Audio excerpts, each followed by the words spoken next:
Welcome to the place where we learn about and learn from the leaders in our field who are powering human creativity. I am Aaron Dworkin, and this is Arts Engines.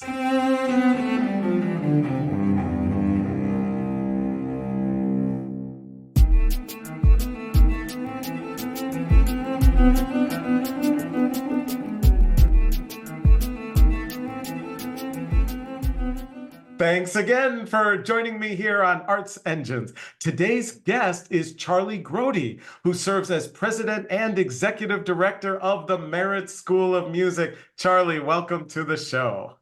Thank you so much, Aaron. My pleasure to be here and great to see you as always. Yeah, absolutely. And it's so great. I have had the benefit and honor to be able to see so much of your work and leadership over the years and the work of Merit, which is just truly one of those amazing institutions in the ecosystem of the arts.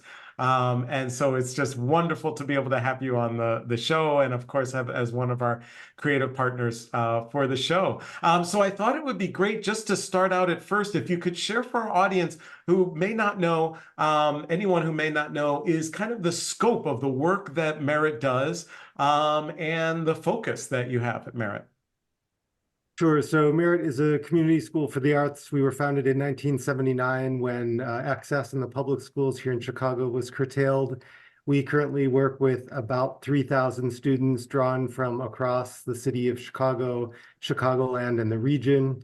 And we do that in 27 different partner sites across the city, as well as in our main campus in the West Loop. We have about 50% of our student body we see each week here, and the other 50% that we get to know and hopefully also bring here through those Merit Music in Communities programs, and then up to and including our tuition-free conservatory named for one of our co-founders, Alice Feltzer. Which is so awesome. And the breadth is just extraordinary. You know, there's many communities around the country where we have different types of programs, but the breadth and the impact and the longevity of Merit is truly extraordinary. And I wanted to talk just a little bit more about kind of how you focus some of your work, and especially talking about accessibility. But before I get there, kind of you sharing that just kind of, reinforces kind of partnerships, mentioning all of the sites, that 50% of the work that you do is outside, if you will, right, of your main facility. And just wondering if you could kind of share, is there an ethos about partnering or collaboration, or what would you say has enabled Merit to build and sustain all of those partnerships? Because I often see them build, but then sometimes they go by the wayside at organizations. What are you doing that has made this so possible as it relates to collaborating and partnerships?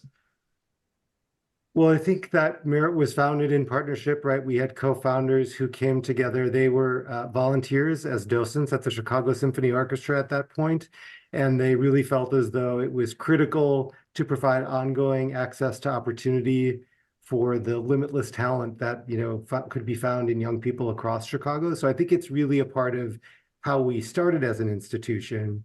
And also, it's been really critical to my own professional growth and my work here at Merit. Before that many years at the Chicago Symphony Orchestra, I think it is a natural, happy place for me to work with others. And so I think we've put together a team and a set of partners who know that the opportunity that we can seize together is bigger than what we can accomplish on our own. And so I think you're right, good collaborations, good partnerships are difficult, so they are worth celebrating. And I think it is all about aligning around your common interests and common goals, your unique strengths organizationally, and really thinking about what is it that we can do together that we can't do separately. Absolutely. No, I absolutely love that. And of course, it's led to such a strength in these aspects and these partnerships. So, there's a lot of organizations these days that are thinking about and or talking about accessibility. Different organizations, sometimes that means different things, and or how they incorporate it manifests in a different way. And so I was curious, what does that kind of look like for Merit, and how do you think about that? Great question. I would say we think first and foremost about accessibility to excellence and belonging for all people, right? So those are some of our North Stars, some of the values that we align around and look toward.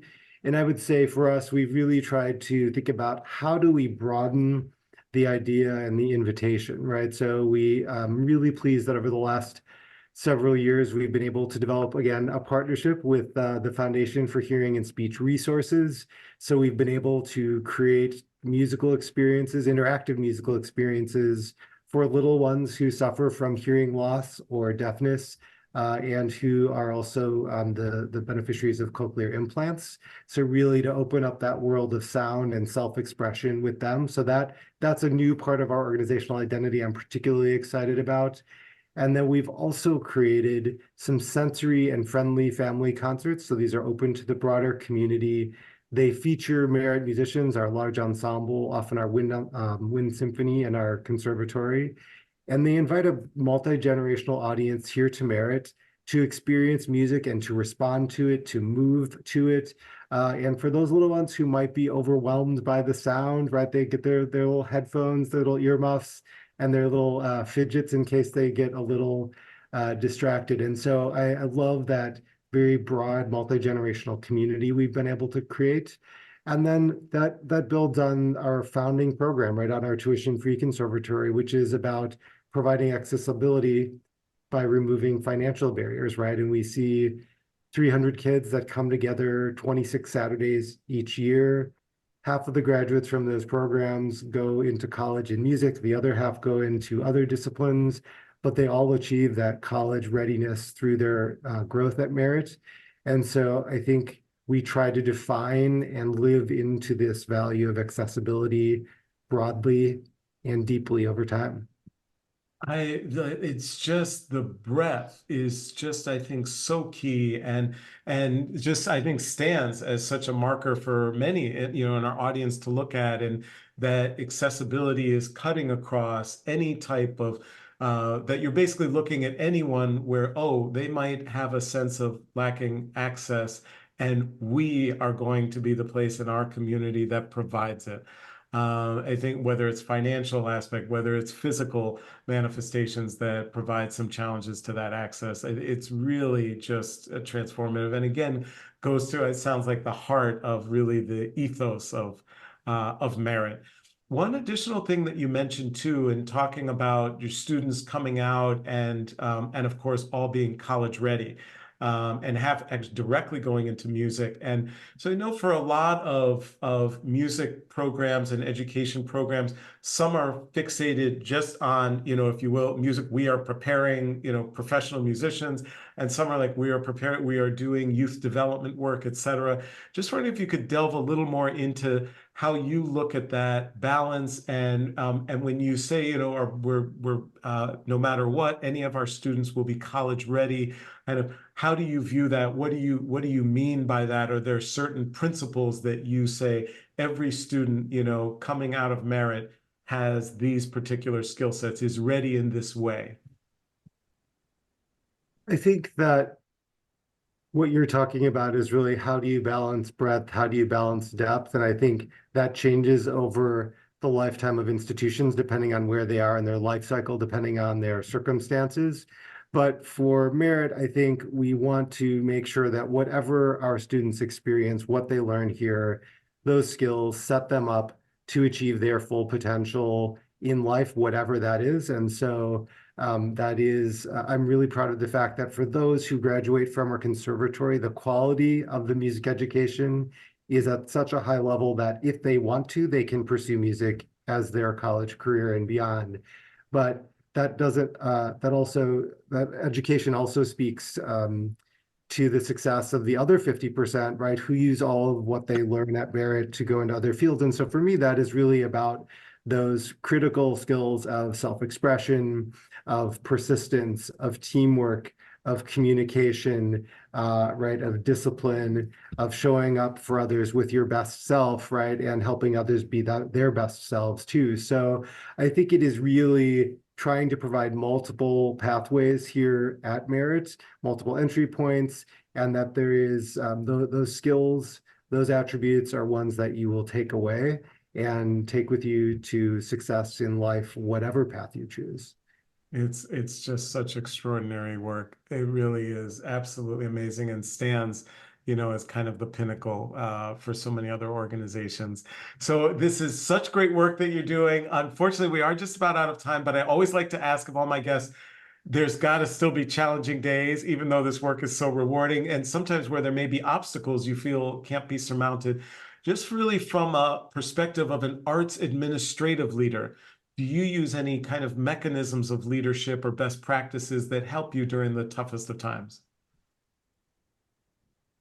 Well, I think a lot about how do I want to work each day, right? I think about focusing on the people that I work with, right? I've tried to build a really great team and benefit from working with them and learning from them. So I really think about leaning into the people that you work most closely with.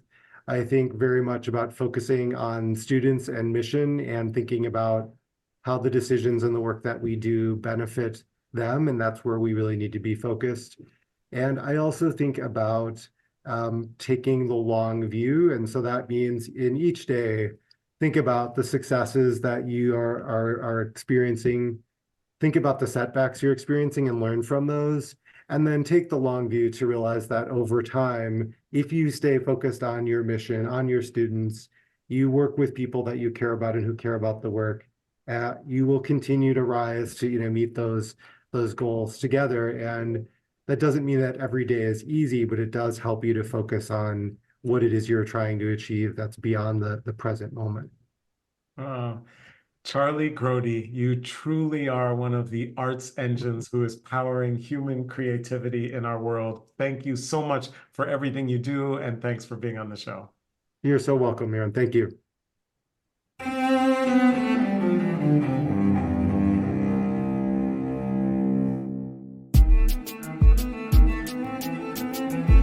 Thank you.